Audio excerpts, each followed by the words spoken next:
जयश्री राधे, रामधारी गुप्ता, खंड 1, प्रतिलेखन संख्या 52, गति 100 शब्द प्रति मिनट। प्रारंभ करें।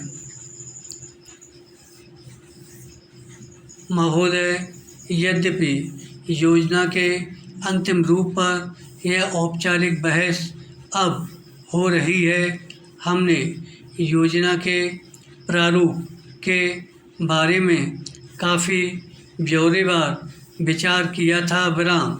एक माननीय सदस्य ने कहा है कि योजना से ऐसा नहीं लगता कि कामों को निपटाने में तत्परता जरूरी है। विराम।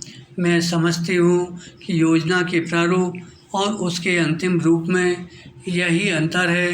अंतिम रूप में हमने तात्कालिकता पर जोर दिया है, जिसका प्रमाण यह है कि उसमें आज की प्रमुख समस्याओं की पहचान की गई है, जैसे बेरोजगारी या क्षेत्रीय असंतुलन अथवा अन्य ऐसी ही बातें। विराम। इनमें से कुछ समस्याओं के समाधान में कोई विलंब नहीं होना चाहिए और इन्हें तत्काल दृढ़ निश्चय के साथ हल किया जाना चाहिए। विराम।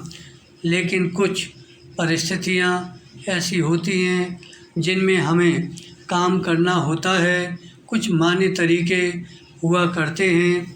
इनमें से एक है लोकतंत्री प्रक्रिया। विराम। बहुत से लोग चाहते हैं कि हम कई काम एक साथ करें।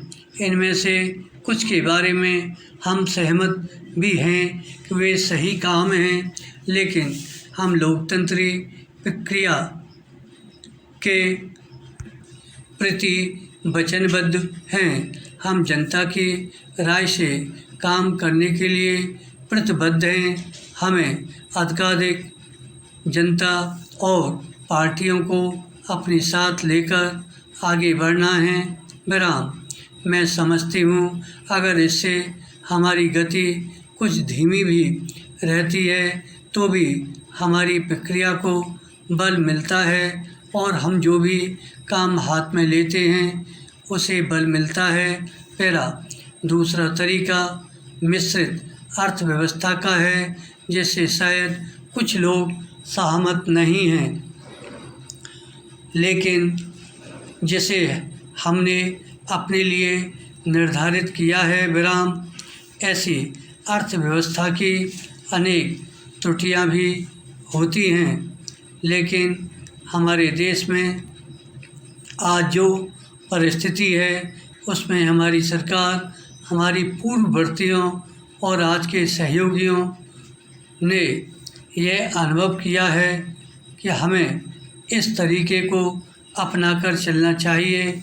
मिश्रित अर्थव्यवस्था का अर्थ मेरी समझ से यह नहीं है कि कुछ समृद्ध परिवारों को इसका लाभ मिलता रहे। कृषि या लघु उद्योग जैसे अनेक क्षेत्र कमज़ोर वर्गों के लाभ के लिए निजी क्षेत्र में रखे गए हैं और हमारी मिश्रित अर्थव्यवस्था के अंतर्गत अपने लिए लोगों को अनेक कार्यक्रम अपने हाथ में लेने के अलावा उनमें अपने लिए काम करना चाहिए। विराम। मुझे मालूम है कि स्वाधीनता के तुरंत बाद जो स्थिति उत्पन्न हुई थी उसका कुछ परिवारों, ग्रुपों, व्यावसायिक घरानों ने निजी स्वार्थ के लिए लाभ उठाया। धन्यवाद।